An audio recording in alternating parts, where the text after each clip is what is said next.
نبی پاک صلی اللہ علیہ وسلم نے اللہ سے فاقہ مانگ کے لیا، یا اللہ ایک وقت روٹی دے، ایک وقت کا فاقہ دے، مانگ کے لیا نبی پاک مانگ کے۔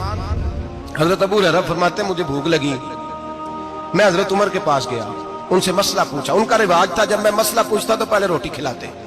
تو نبی پاک صلی اللہ علیہ وسلم کے صحابی حضرت ابو ہریرہ رضی اللہ تعالیٰ عنہ فرماتے ہیں میں نے حضرت عمر سے مسئلہ پوچھا، میں نے کہا حضور مسئلہ بتائیں، تو کہتے پہلے ان کی عادت تھی جب میں مسئلہ پوچھتا تو روٹی بھی کھلاتے، آج انہوں نے مسئلہ ہی بتایا ہے، روٹی کوئی نہیں کھلائی۔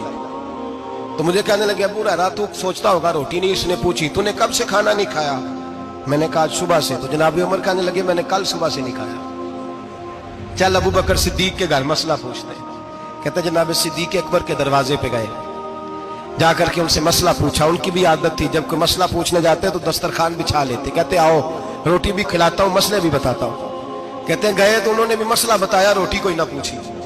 تو کہنے لگے عمر ابو ہریرہ تم لوگوں نے کل پرسوں سے نہیں نہ کھایا ہوگا۔ اور ابو بکر کو 4 دن گزر گئے ہیں، تھوڑا سا دودھ ملا ہے یا کھجور ملی ہے، روٹی کوئی نہیں ملی، چلو در رسول پہ چلتے ہیں، آؤ حضور کی بارگاہ۔ کہتے ہیں نبی پاک کی بارگاہ میں آئے، حضور نے چہرے دیکھے، کریم سے مسئلہ نہیں پوچھنا پڑا۔ میرے مصطفیٰ کریم نے فرمایا بھوک لگی ہوئی ہے تم تینوں کو؟ 3-4 دن ہو گئے؟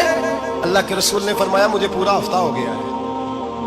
سبب کچھ اور ہے جس کو تو خود سمجھتا ہے، زوال بندہ مومن کا بے زری سے نہیں۔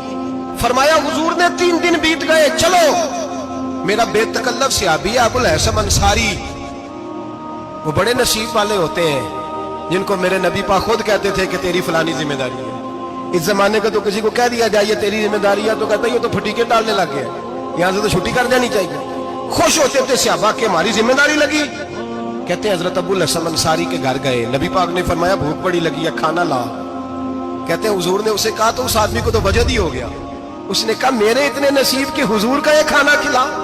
آؤ دیکھو دنیا والوں، آج جو سب سے زیادہ عزت والا ہے وہ میرا مہمان بنا ہوا ہے۔ فرماتے ہیں وہ دوڑے گئے، بکری اٹھائی ذبح کی، بیوی کو کہنے لگے روٹی تیار کر۔